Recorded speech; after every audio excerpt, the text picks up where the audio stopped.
Hi guys! So tonight is February 25 at mga magna 9 p.m. na.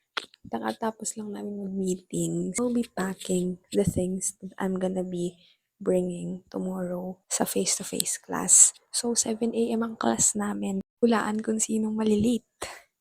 It's me. So samahan nyo ko. And kung mapansin nyo, iba na yung background. Kasi bagong pintura ang bahay. Okay, so let us now pack.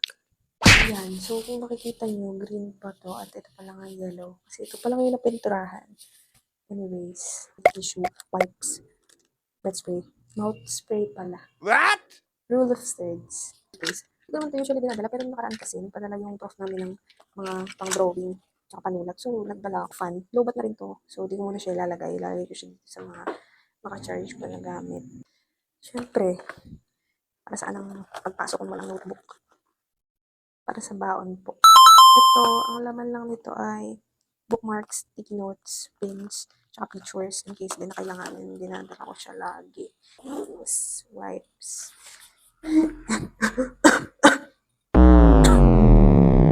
Kasi nakaalala sa akin, tape. Ito ay kay Red. So, magdadali natin para masoli natin bukas. Yan. Wala naman ang laman. So, feel ko ito na yung dadalhin ko for tomorrow. Bukas magbawa ako ng extra shirt kasi yung pusa, tumalun siya. Sa tingin niyo guys, ano yung susuotin ko? Yung round neck or yung square neck? Which, ito daw. Okay, so, kumain muna tayo ng dinner. Kasi di pa ako nag-dinner. Sana naririnig niyo ako, di ba? Hindi ko na i-check. Ayun, kakain na ako. And may pusa dito na hihingi, syempre. Anyways, alam niyo ba? May vlog ako nung nakaraan. Mag-upload sana ako. Ganito rin yun. Ganito yung hilatsa ng vlog na yun. Nagpapa ako ng gamit. Kaso, naibagsak ko yung mic ng kapatid ko. Kapag na-save ko pa yung video, ilalagay ko dito. Yung video ko na inaayos ko. Nabagsak ko siya. Tira. Nabangon ako nun, sabi ko, okay, huwag na tayo mag-vlog. Tama na. Buti na lang, chinat ko yung kapatid ko. Papakita ko dito yung conversation namin. Wait nga, bibigyan ko lang ng pagkain to. Ano ba mga chika ko? Wala, ano na kami, second sem na kami. Ano ba ang last vlog ko? Last vlog ko na to first sem pa. Ay, hindi, second sem ng first year. Parang yung chika-chika ko na. Yun nga, marami akong attempts na mag-vlog dapat ako kaso nalilimutan ko na mag-film. Tapos, ang tendency kasi, sa akin ha, kapag nag-film ako, kunwari nag-film ako sa bahay, hindi ako napag-film sa bus. Gusto ko ng bus. Tatawa rin ako niyan, hindi mo itutuloy. Anyways, ano ko ba? Alam mo yun, iniisip ko na mag-video ako ulit. Ang daming pumapasok sa isip ko na chismis. Kasi ngayon, wala na. Wala na ako maisip na ikwento. Siguro dahil kumakain. Sige, pag di ka na kumakain, aubrey mamaya. Pag wala kang naisip, burahin mo na yung channel mo. Dati. First year kasi, sayang, hindi ko naisip mag-vlog agad doon. First year, nag-dorm ako. Tapos, nakasama ko yung kaibigan ko. Bale, 5 kami doon. Wala, nakakamiss din yung mga moments na yun. Alam mo yun, kahit araw-araw, pecha de peligro ka sa dorm. Pero ko yan. Kasi syempre, parang on a tight budget ka lagi. Kasi kailangan mo pagkasya yung allowance, ganyan. So, pang tipid ko doon, ewan. Gusto ko kasi, may extra ako palagi. Ganun. Extra ka tapos, may ulcer ka na after. Nakamiss yun kasi, paggabi na, magandang oras. Naisip ko na ako, naiiyak ako. Okay. Pababa kami, tapos bibili kami sa labas ng food. Kasi sabi lang kanina na nagtitipid. Minsan lang naman yan. May kami food, tapos yung food na yun, share kami. Tapos kasama na din yung kwentuhan, ganyan. Mga experiences kasi iba-iba kami ng places na pinanggalingan, ganyan. Iba-iba kami ng culture. So parang, ito, wait lang, nagpapakain ako. Ito. Yung pusa na to, napulot kasi yan eh. I mean, walang masama doon. Sinabi ko lang na napulot. Tapos, iba siya sa mga pusa namin dito sa bahay. Parang medyo nahihiya pa siya magnakaw ng ulam, gano'n. Basta ganun, parang, hindi pa siya, like, pag kami sa pagkain, hindi niya kakainin agad. Basta ganun siya, hindi kamukha ng mga ibang pusa dito sa bahay na sunggab agad once nagkaroon ng opportunity. Yun, sasunod ko sa kwento ko. Yun nga, kwentuhan kami. Tapos, iba-iba nga yung kalalaki namin, gulat kami na, hindi ginagawa niya sa inyo. Yung mga kamis na oras palagi sa dorm.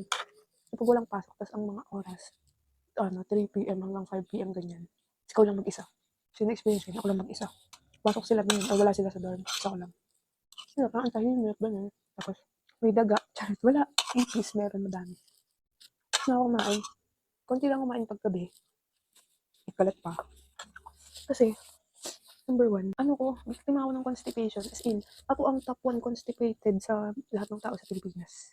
Okay. Basta totoo lagi yung constipated. Kaya, feeling ko pag less kain, less constipation. Ewan ko kung totoo yun paniniwala ko lang. Search ko mamaya habang ni-edit to. Or kailan ko to ma-edit, baka next week. Sinisip ko talaga ako, ito parang phenomenon na din sa akin. Kung kumakain ako, kahit kaunti or madami, or may iniinom ako, tapos parang medyo, siguro half full yung tiyan ko. Sinisipon ako, as in, as full yung tiyan ko, mas malala yung sipon. Tapos sinearch ko siya kung ba't gano'n. Sabi, kasi daw yung body ko is naglalabas ng too much, hindi too much, parang much more energy para ma-burn yung kinain ko. Parang in preparation sa pag-burn ng kinain ko. Kaya yun, sinisipon. Pero na lang, magtotoo. Ano pa check ko. Ito, excuse me, nagkikwentuhan kami. Anong mga ano nyo? Mga weird food combinations nyo? Ako, dati pa to, akala ko ano siya, normal siyang ginagawa. Kasi nasawsaw yung tinapay sa coke. Tapos, parang grade 8 ako nakita ko sa trend. Mahilig kasi mga ano, di ba? 2016, 17, 18. Mahilig sila yung, actually hanggang 2020. Yung, anong awkward moments niyo with your crush, ganyan. Mga ganyan, tapos comment. Hindi pa kasi uso na yung mga, TikTok, ganyan, Facebook pa. Tapos, nakita ko yung post. Parang about na siya sa weird food combinations. Tapos may comment. Monay yata, sabi niya, Monay, tapos Coke. Tapos may replies, yak, kadiri, hindi masarap yan. Tapos ako, wala yung masarap sa kanila. So, feeling ko, yung nag-comment mo yun, tsaka ako lang ang nagkakasundo na masarap. So, baka kayo rin. Yun, isa yun sa mga weird food combinations ko. Pinakita ko yung saging, sinasawsaw nila sa suka. Which is, pwede. Pwede naman siguro. Yung try natin. Alam mo, feeling ko hindi ito yun. Yung napanood ko. Mukha to grabe kayo na. Diba? Konti lang siya kasi kailangan mag-aksaya pa tayo ng pagkain. Ano yata yun saba, tapos may saba na nilaga, tapos sa suka. Pero sige, try natin ito. Sige, kaya mo yan. Kaya mo yan. Oo, sige. Malamang. Lasang panis. Imagine niyo na panis yung maging na to. Ganun. Tikman mo. Charet. May naisip akong prutas sa kanya Nalimot ko kung ano. Pero, basta, parang prutas na maasim. May resemblance sa prutas na maasim. Na mashi. Ganun. Anyways, tama na to. Tama na to. Sasakit na tiyan mo. Ito okay, tapos na ako nagligpit na ako ng pinagkainan. Alam mo yung meaning ng mga may kwento na naman mga panaginip. Like, yung mga meaning niya. Hilig kasi ako sa ganun pag may nangyari sa akin. Okay, example yan, naginip ako. Naginip ako ng something. Search ko yan kung anong meaning. Search mo kung anong meaning ng mga panagipan ko. For example, naginip ako, parang last year pa to. So, parang tumata kasi sa akin panaginip ko. Naginip ako na natanggalan ako ng ngipin. Ayun nga, naririnig mo ba ako? Nanaginip ako natanggal yung ngipin ko. Tapos, yung pagkatanggal niya, as in, siya, nalalagas siya isa-isa ganun. Alam mo yung animation, may pating, tapos tinutbrush niya yung tuloy yung pinis, nagkahulog. Parang ganun. Ganun yung experience ko.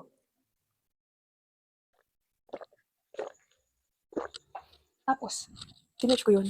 Kasi natakot ako, ano yun? Pag natinaglang pa ng ngipin. Sabi ng Google, na ang source ay kung ano-ano. Ibig sabihin, may something new na dadating sa buhay mo. So, isip-isip ko, something new. Parang naniwala agad ako na meron. Ganun umasa. Anyways, parang hanggang ngayon, wala namang dumadating na something new sa buhay ko. So, siguro, pwedeng totoo, pwedeng hindi, nasa Google, pero, yun. Another thing, na naginip ako, nalagas yung buhok ko. And feeling ko, kasi nung first year, sobrang talaga maglagas yung buhok ko, hindi ko yung makakalimutan. As in, nag-alaga siya, dati pa. Pero, nung first year, nung nasa dorm, sobrang lagas niya. Kung may picture ako, pakita ko. Pero kung wala, wag na. As in, hindi naman isang dakot, para isang libo mo kalbo ka, tas tubo ulit. Siguro mga, mag-estimate tayo, 53 strands. Ganun, ang nalalaga sa akin. Time yung linggo ko, nakakatakot na siya in a way kasi what is happening? Malapit na ba akong maging Humpty Dumpty? Tapos, siguro sobrang planning ko na nag-search na ako paano mag-prevent ng hair fall, ganyan, ang shampoo for hair fall. Yung shampoo ko nun, for hair fall yun talaga. Pati conditioner, para daw mas strengthen yung buds, yung sulfide buds ng hair, ganyan. Sige, bilhin natin, try natin. Kasi ganun ako planning yung time na yun. Tapos, nanaginip ako, nilaga siya. Tapos yung pagkalagas niya, isang buo. Gets mo yun? Gets mo yun? Like, natanggal siya parang isang buong wig, ganun. Tapos, sukulam ako sa panaginip ko. Hindi ko alam kung ano gagawin ko. Kasi, eto backstory lang. Since 2022 or late 2021, nagpaiksi ako ng buhok. Tapos never na yun humaba. As in, ginugupit ko siya palagi. Tapos, humaba lang siya nung first year college na. Tapos second year na ako ngayon. Ayan, napatrim ko na yan ng kaunti. Pero ang buhok ko lang dati, lagi hanggang dito. Yan. Siguro pinakamahaba na hanggang dito. Senior high ako nun. Tapos nung first year lang na hindi na ako nagpapagupit at all. Trim-trim na lang. Kasi may mga split ends. Anyways, yun. So, sobrang importante sa akin ng buhok ko. Alam mo yun, parang tinetreasure ko talaga siya na mahaba niya natin yung ang ganda kasi first time ko ulit experience. Sang yung paggugupit ko kasi yun, hindi naman siya like full will ko. Kapag, things are too tough to handle, ganun, ginugupit ko. So, basta gets niya na yun. So, nung humaba na siya, tuntua ako. Kaya nung nalalaga siya, parang kinakabahala ako, ganun. Sobrang, ayun nga nung parang, like, may pamangkin kasi ako na bata. Pag nilalaro niya, ganyan, sabunutan niya ako. Uy, hindi, huwag yung buho ko. Takutin mo yung mukha ko, huwag yung buho ko. Huwag mo magalawin yan. Ganun ako. So, sinerch ko siya. Sinerch ko ang meaning niya. Parang ganun din yung lumabas, renewal of life, ganyan. Parang makakaisip ka. Pero at the same time, parang nandun pa rin yung, hindi totoo yan. Yun nga, kagaya naman sabi ko, wala pa namang something na dumating sa buhay ko ngayon. So, pwedeng yung pag-search ko ngayon is out of curiosity lang, ganyan. Hindi naman parang something to hold on to. Anyways, it's been 7 minutes since I started doing this chika and feel ko ay mag-end na tayo. Magtututbrush na ako at maghihilamos. And matutulog. I guess I'll see you later. Yung oras ako gigising, yung 4 ako aalis. Kailangan ko ng 1 hour and 30 minutes para gumaya. Or let's give 1 hour na lang. 3 a.m. Kailangan makalis ng 4 or 4:30. Sige, okay na yun. Hi guys, good morning. Ayan, so ito na ang product ng Sleep Deprivation 2026. Sobrang late ko na nakatulog, mga 11 ganyan, tas ako 3 a.m. ngayon. Ano yung maniwala? Yun. Basta 3 a.m. ngayon. 3:10. So, ang unang ginagawa pagkagising ay minom ng vitamins. Tapos, depende sa mood kong kakain at maliligo na ako agad. Kasi 1 hour lang ang alugit ko sa sarili ko para gumayak. Dahil kailangan ko makalis ng 4. So, samahan niyo ko. Ayan, wait lang. Palit na ako ng mic para naipit siya. Sira nga itong isa, diba? Usually, kapag may SPF lang ako, umiinom ng Berocca, hindi araw-araw. Ewan ko bakit hindi ako makatulog Maaga naman ako nagising kahapon, mga 6 a.m. Kasi nga ako. Hindi na talaga siguro sa yung katawan ko sa mga kaganapan ko sa buhay. Since ngayon lang kami nagkaroon ng sobrang frequent na 7 a.m. classes. Last sem, wala naman. Wala masyado. Or kung 7 a.m. classes man, online siya. Hi, so ayan, tapos ko nang maligo. Hindi na ako nakapag-video, nagmadali ako bigla. Kasi magpo-4 na pala. Anyways, mag-makeup lang ako ng kaunti. Tapos lalarga na ako. Dito naman sa dito na.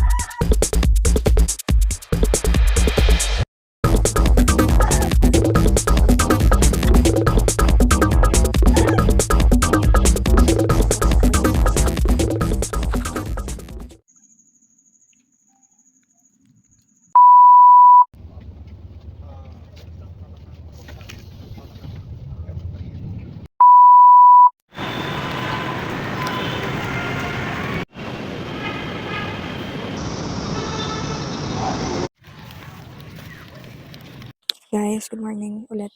So, it's 6:20 a.m. and nandito na tayo ngayon sa school. Siyempre, chichibog tayo. Pero hindi ko napapakita. Nakakahiya kasi may mga tao.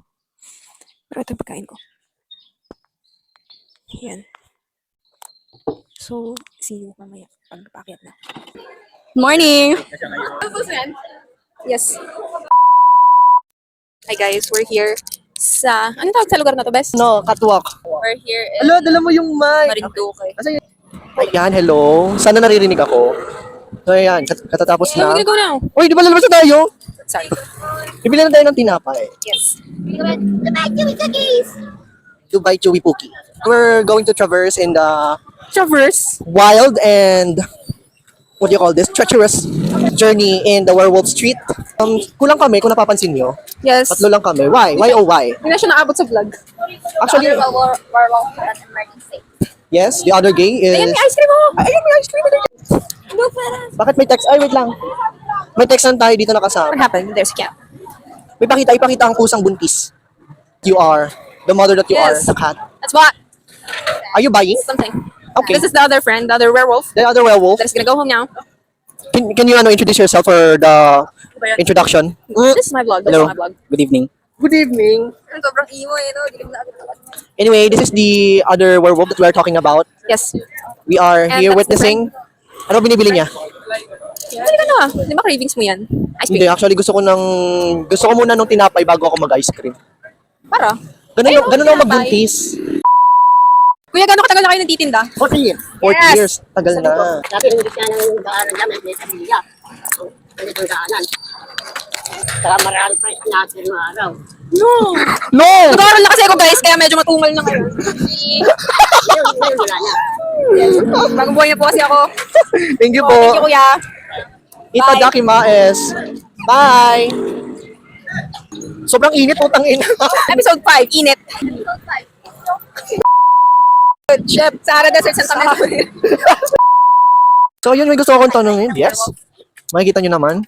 Actually, hindi nyo sila makikita kasi malayo pa naman. Tsaka Android kasi yung phone ko, kaya din Oo, hindi nyo talaga makikita yan. Malabo niyan. Oh no, oh well. What did you mean? Try our pistachio to, we choco. Yun na. Cookie. Oh my God! Yes. You here. Hawakan. Guys, iwan ako ngayon dito sa sakayan. Kasi, wala pong jeep eh. Ang hula namin, ako ang unang masasakay. Ngayon, wala, ako pang huli. Ara po, yun, sakay na tayo.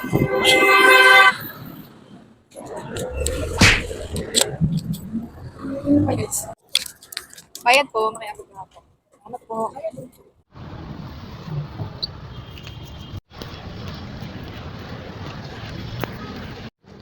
So, hello guys, it's 4:19 p.m. and nandito na ako ngayon sa bus. Hindi ako nakapag-video kanina kasi nahiya akong bumaba dun sa supposedly bababaan ko. Ewan ko, nahiya ako eh. So, dun ako bumaba sa huling stop ng jeep na sinakyan ko. Kaya naglakad pa ako. Tapos, hindi ako naman mag-video habang naglalakad kasi baka